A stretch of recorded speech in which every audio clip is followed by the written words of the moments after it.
Kako se zgosti ideja za nastanek razstave v knjižnici? Največkrat je to knjiga, lahko je ilustracija ali zgodba ali pravljica.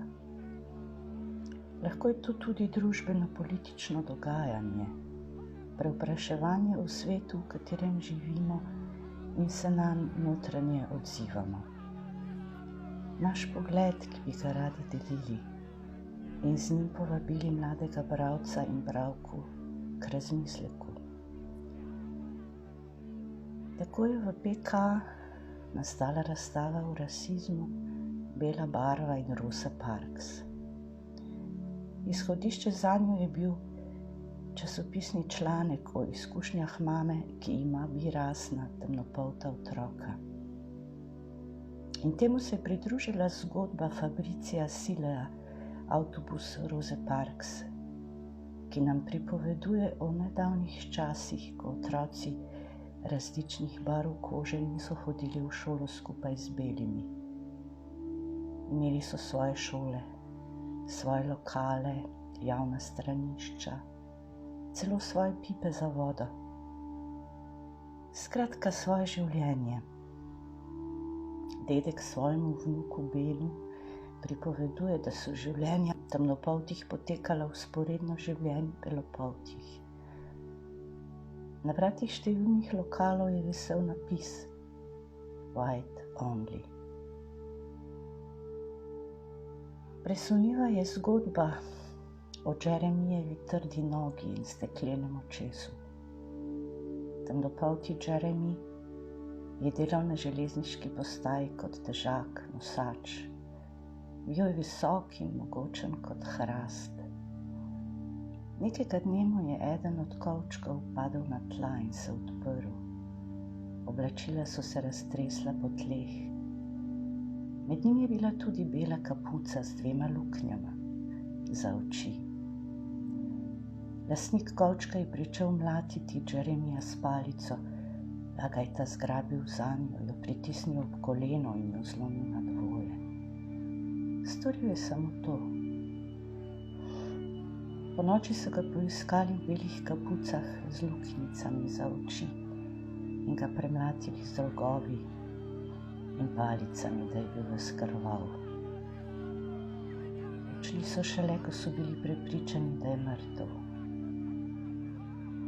Toda Jeremy se je izmazal, a njegovo stekleno oko in njegova trda noga sta bila svarilo za vse. Tudi Benov dedek je bil v mladosti temnopolti nosač prtljage na železniški postaji. Do konca presunljiva je zgodba o temnopolti in galantni vili Rosi Parks, ki jo je dedek povedal Benu v muzeju Henryja Forda na starem avtobusu, kjer ga posede na Rosin sedež.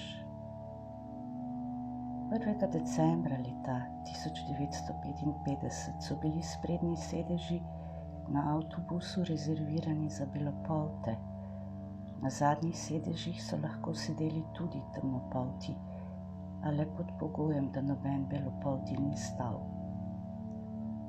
Na enem od postajališč je vstopila ona, Rosa. Bila je temnopolta in stara 42 let. Nosila je očala in vedla se je zelo dostojanstveno. Nekaj temnopoltih je stalo, vsi belopolti pa so sedeli. Na enem od postajališč so vstopili 4 belopolti moški. Voznik je zavpil, naj temnopolti vstanejo in odstopijo sedeže. Rosa pa svojega sedeža ni hotela prepustiti.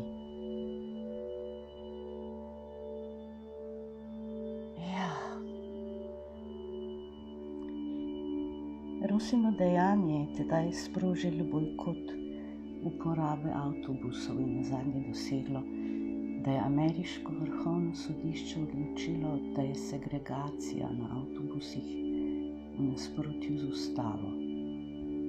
In to po zaslugi Rosinega prvega pogumnega ne. moram omeniti drobceno žensko, pisateljico Harriet Beecher, poročeno s Stowe. Nekega dne se je v njen dom pred preganjalci zatekla pobegla sužnja, vendar ji je Harriet ponudila zatočišče in jo rešila. Pisalo se je leto 1839 in leta 1850 smo dobili presuvljiv roman Koča strica Toma. Sprva je bilo pisateljici težko najti založnika, a ko ga je našla, v povpraševanju po knjigi ni bilo konca. Ljudje so v vrstah stali pred knjigarnami, da bi knjigo lahko kupili.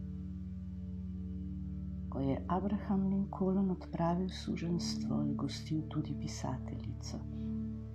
Ob snidenju je vprašal: "Vi ste torej tista majhna ženska, ki je izzvala tako veliko vojno."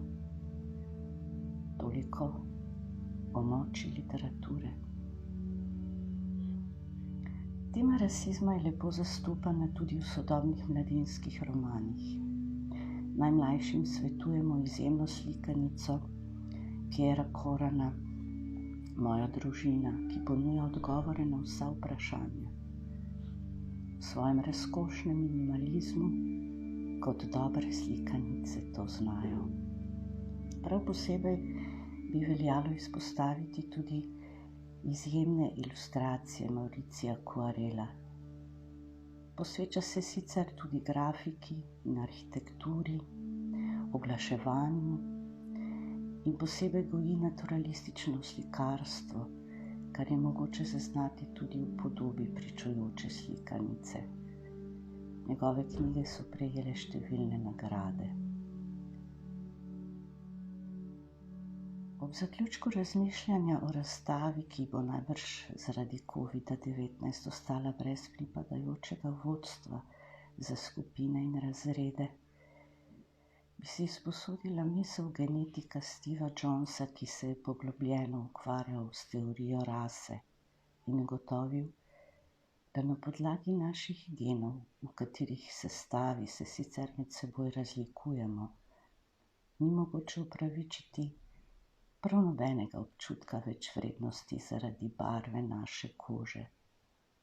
Zakladnica je prav v raznolikosti. Barva naše kože ne govori veliko o tem, kar leži pod kožo. Tako meni Jones.